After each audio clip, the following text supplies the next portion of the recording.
As someone who has been a fan of night elves and druids and green dragons and the Emerald Dream since the early days of World of Warcraft, Warcraft 3, classic WoW with the dream portals and stuff, patch 10.2 looked freaking awesome. You got the Emerald Dream, you've got this giant lava fire dragon that's seeking to destroy it. You've got awesome transmogs, new animal forms for druids. The patch looked freaking awesome. I don't care if you're a classic Andy like me, patch 10.2 looked cool. As you guys are probably aware, I've been taking a break from Dragonflight just to focus on classic WoW hardcore even before its official release, so I was happy to dive back into Dragonflight to check out this new patch. From 10.2's storyline, to the gameplay I got to encounter, to even me checking out and doing a little bit of experimenting in other parts of the game, you'll see what I'm talking about soon. This is my story, checking out patch 10.2 for the very first time. But first, we do have to thank this video's sponsor, Call of Dragons, linked down below in the description. From the same studio that brought us Rise of Kingdoms, Call of Dragons is a strategy MMO set within a fantasy world of unlimited possibilities. In Tamaris, the fires of war are raging between elves, orcs, and men, a setting that you are about to be thrown into the heart of. Quest, do raids, events, and explore the lore of this magical realm, and get together with your friends to conquer the game's raids, where you will fight these powerful beasts known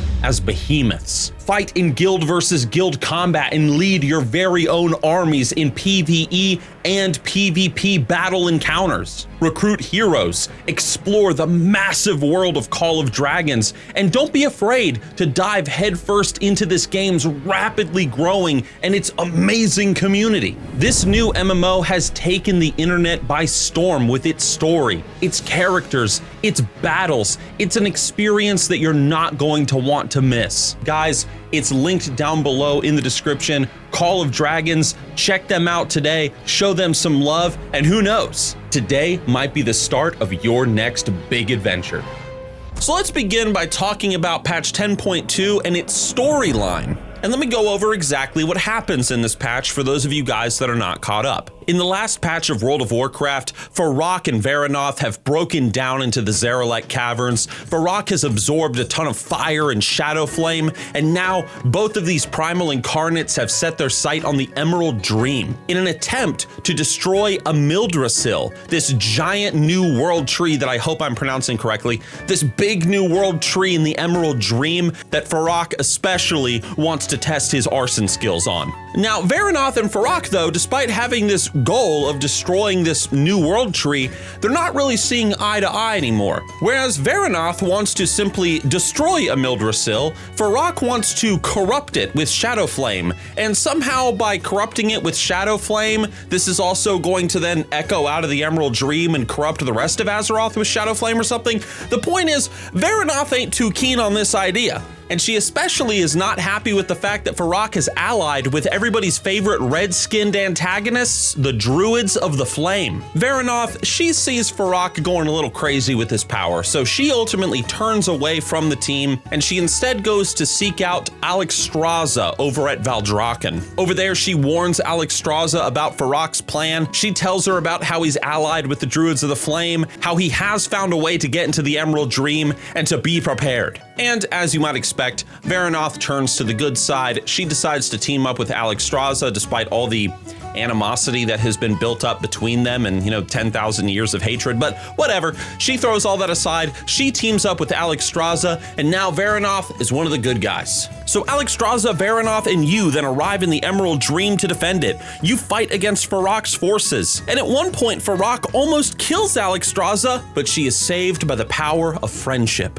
Varrock, of course, then flies away to go wait in his raid. We go over there, we kick his ass, and we learn that Dragonflight is an expansion all about family. It was about coming together as a family. Also, the aspects get their power back. I already talked about this ending cinematic in my previous video, so you can go check that video out after this one if you want. The thing about patch 10.2 and its storyline is that it is pretty cool. You got this Emerald Dream, ethereal, magical realm of nature, peace, and growth versus these Druids of the Flame, a giant fire dragon, a risk to the entire world. The premise is neat. Fire versus nature, red versus green. It's cool. However, at the same time, the story is kind of stupid. Farak, the character who nobody could have predicted would have went crazy, goes crazy. And then Varanoth, who apparently for the past 10,000 or 20,000 years or however long it's been, who has had this seething hatred for Alexstrasza and the Dragonflights who accepted the Titan's power,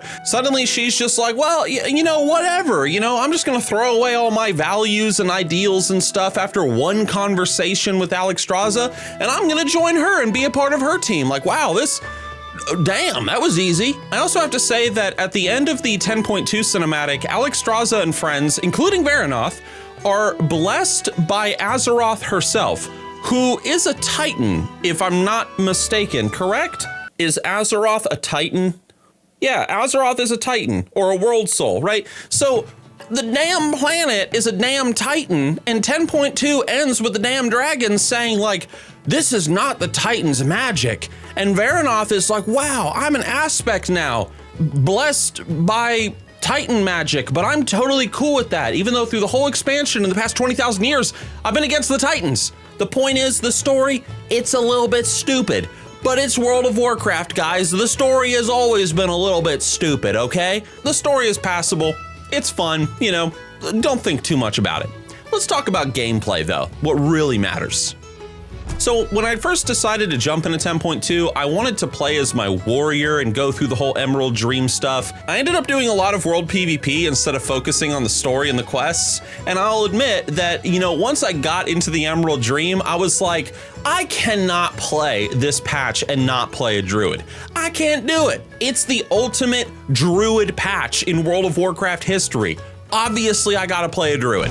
So I hopped on to Ashvin and I started messing around with talents, and oh boy, I had to learn how to play a druid again, guys. I was completely lost.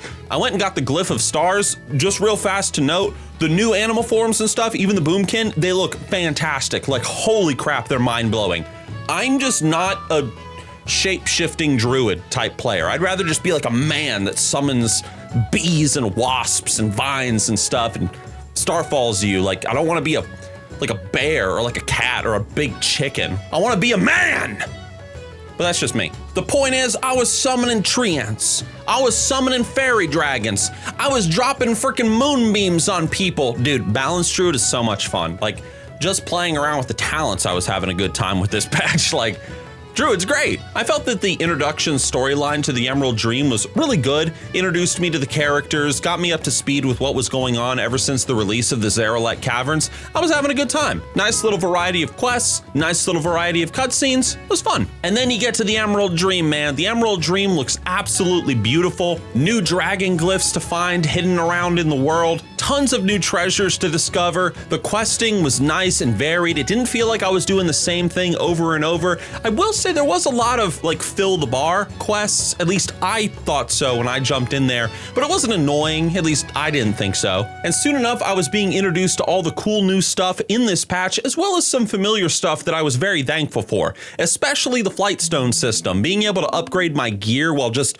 questing around and doing stuff in the open world and collecting these Flightstones, world quests, whatever, was a godsend. It was fantastic for getting me, you know, a little bit geared up so that I could survive in here. There's a new community event called the Super Bloom event, and it was pretty fun. You're pretty much following Treebeard through the Emerald Dream, and he's periodically falling asleep, and this dryad keeps getting pissed off at him. And as he's falling asleep, you're doing things like watering flowers, defending him against Druids of the Flame, and also killing like a big final boss at the end. It was really cool. It was an awesome way to like get some gear, get a little bit of reputation. Personally, I've loved all these big community events that Blizzard's been putting into World of Warcraft with Dragonflight. These sort of like, you know, it's not just go and kill a boss. It's like, you know, engage in this big event that ultimately leads to a conclusion. I was having fun. There was also this whole planting flower world event thing that I discovered. Pretty much you go up to it and you put your seed or something, your fertilizer on the flower, this fertilizer stuff that you collect. And apparently the better quality the flower, the better quality the rewards you will get. So my first flower that I did, very first one,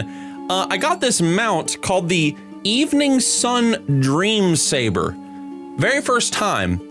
I just thought that was some BS mount that like you just automatically got from it. But apparently I got like a rare mount, and people were complaining on the forums about how they're not getting it and how they're angry. Well, I got it first try, dude. Nice. Damn thing can't fly, so it's completely useless, but you know, got a nice ass orange pussy. What can I say? I like the fact that Farrak flies around the zone. It's kind of like the threat is always there, just kind of floating around, causing trouble. Nice little detail. I enjoyed it. But the thing that I enjoyed the most, at least in regards to the gameplay, is actually the gear that you get in this damn patch. The damn, questing gear that you get in 10.2 looks absolutely incredible. Look at my transmog, dude. I look like a freaking arc druid of the forest. Look at my staff. Look at my shoulder pads. Look at my helmet. I look like a freaking badass. Dude, the 10.2 gear, just the base gear that you get from questing around in the Emerald Dream looks fantastic. Dude, I jumped into this damn patch as a druid just for the damn transmogs alone, and I was not disappointed. And last but not least, I've been doing some dungeons, I've been doing some PvP, and there's not really much to say, you know, same dungeons, same PvP, so I'm not really gonna talk too much about that, but it's, you know, it's fun. I think the best part though about 10.2 is that I've been kind of streaming on and off lately, mostly because I've had a lot of technical difficulties, but I was having so much fun with 10.2, I decided to start streaming it. Now, I've been streaming the patch over on Twitch, I admit, but I will be returning to streaming on YouTube. Don't worry. You guys have been asking me, Nixium, when you coming back to streaming on YouTube? When you coming back? Relax. I'm coming. And now we move into the one part of patch 10.2 that I don't want to spend too much time on, but I decided to do an experiment when I was playing this patch. I wanted to check out the early game. That's right, everybody. Throughout the course of Dragonflight, I really haven't been paying too much attention to the early game in World of Warcraft in 2023, but I decided, now that we're near the end of this expansion, I wanted to check out the early game experience and see what it would be like to be a new player playing World of Warcraft in 2023, and if it would be worth a damn. I don't want to spend too much time on this part, because honestly, not much has changed. I began my adventure as a druid in Teldrassil, actually, and I was questing around. Everything was very easy to kill. I was not running out of mana. Very different from classic WoW, as we all know, but all of this is expected. It's not like, you know, modern WoW's early game is known for being difficult or challenging. It's mostly known for being excruciatingly boring. But the thing that really got me in the early game, something that Blizzard, this one thing alone made me want to include this in this video, because I was going to cut this section out. Blizzard, have you looked at your damn early game in the past few years? The damn rewards that you get for these quests are offer the same amount of armor, stats, whatever, as the crap that you start the damn game in. You don't start getting gear upgrades for your damn character until level 8 or level 10. Until then, everything's just the fucking same. It just feels like a giant waste of time. Now, I know what you're gonna say. You're gonna say, well, Nixium, you see, that's Shadow Glen. That's the old world, the broken ass, you know, old world. You gotta do the new tutorial island thing. You know, everybody's favorite tutorial island. I went and did the damn tutorial island, and it was the same damn thing. I wasn't even getting freaking upgrades, and the upgrades that I did eventually get were freaking garbage. But I'm gonna be honest, I've not liked that damn tutorial island since it was put in the game. I don't like it. Here's the thing, Blizzard, your early game freaking sucks. And don't you dare leave that comment down below saying, oh, Nixium, you know, the early game's actually really good in World of Warcraft right now. People love it. It's great. You're a damn liar. You're lying through your fingers. You know all right, look, I'm not gonna go into some big ass rant about this. The conclusion is just the early game really freaking sucks. But luckily, I made a video talking all about how to fix World of Warcraft's early game, which I'm linking on the screen right now. Blizzard Entertainment, I highly recommend you watch it if you haven't watched it already. But as for the Emerald Dream and all the 10.2 stuff, it's enjoyable.